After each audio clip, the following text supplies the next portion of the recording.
అందరికీ హాయ్ అండి. Welcome back to my channel.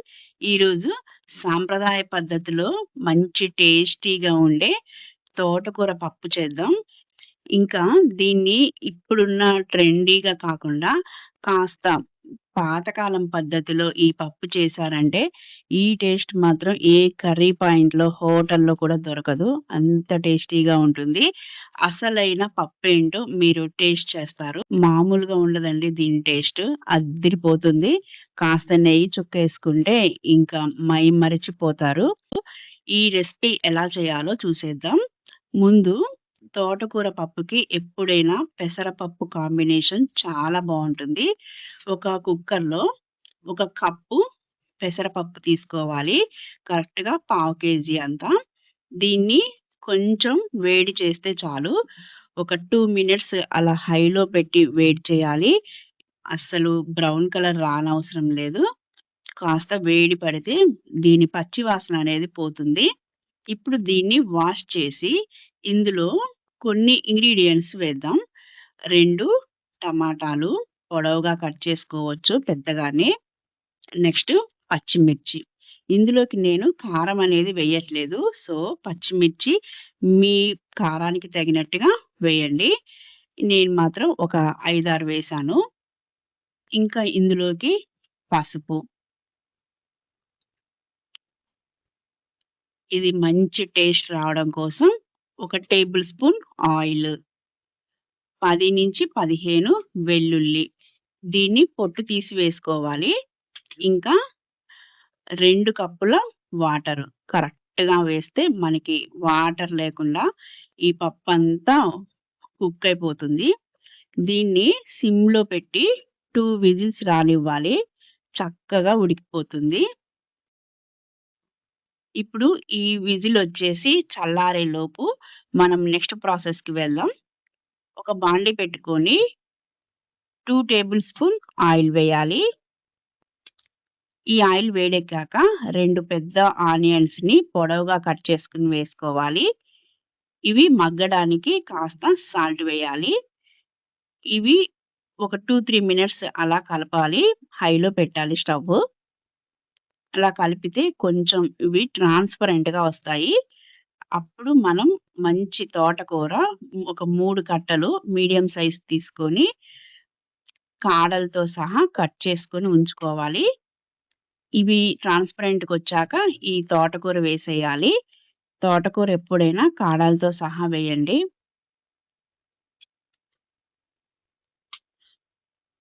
ఇక్కడ దీన్ని ఒక 5 మినిట్స్ ఈ ఆయిల్‌లోనే కలపాలి. అప్పుడు మనకి తోటకూరలో ఉన్న పచ్చిదనం అంతా పోతుంది. ఈ పచ్చి వాసన పోయిన తర్వాతే మనం కావాలంటేనే వాటర్ పోసుకొని మనం దీన్ని బాయిల్ చేసుకోవాలి. అంటే మనం కాడలతో సహా వేసాం కాబట్టి మనం ఖచ్చితంగా వాటర్ వేయాలి. 5 మినిట్స్ ఇలా కలిపాక ఒక కప్పు వాటర్ సరిపోతుంది. అదే పాలకూర, బచ్చలి కూర లాంటివి ఏమన్నా తీసుకుంటే దానికి వాటర్ అవసరం లేదు. ఆయిల్‌తోనే ఆకంతా మగ్గిపోతుంది. ఇప్పుడు ఈ తోటకూర బాయిల్ అవ్వడానికి 5 మినిట్స్ అలా లిడ్ పెట్టేసి వదిలేస్తే మనకి కరెక్ట్‌గా ఒక 5-6 మినిట్స్‌లో వాటర్ అంతా ఎవాపరేట్ అయిపోయి ఇది కుక్ అయిపోతుంది. నెక్స్ట్ స్టవ్ ఆఫ్ చేశాక ఈ పప్పు ఒకసారి మనం బాయిల్ అయింది లేనిది చెక్ చేసుకోవాలి. మనం వేసిన వాటర్‌కి కరెక్ట్‌గా బాయిల్ అయిపోతుంది.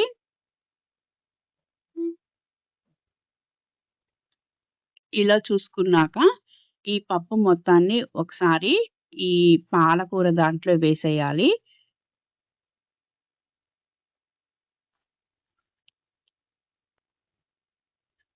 ఈ తోటకూర ఒక 5-6 మినిట్స్‌లో ఇలా వాటర్ అంతా ఎవాపరేట్ అయిపోయి మగ్గిపోతుంది.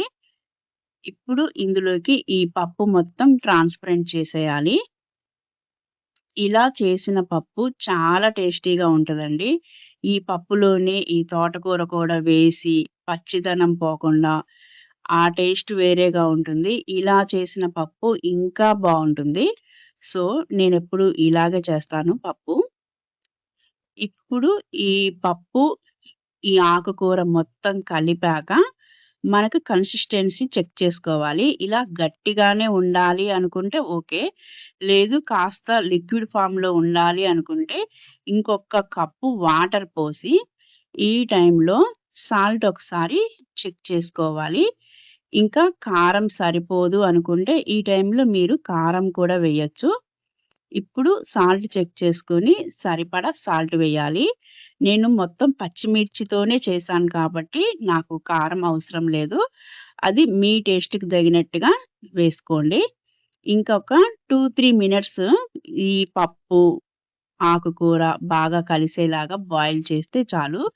మనకి వేడి వేడి కమ్మని తోటకూర పప్పు ట్రెడిషనల్ టేస్ట్‌లో రెడీ అయిపోతుంది. దీనికి మనం పోపు వేసుకుంటే చాలు.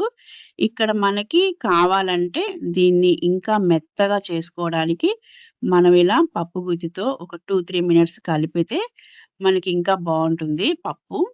అది మన టేస్ట్‌ని బట్టే ఉంటుంది. సో, కావాలంటే ఇలా మెదుపుకోవచ్చు.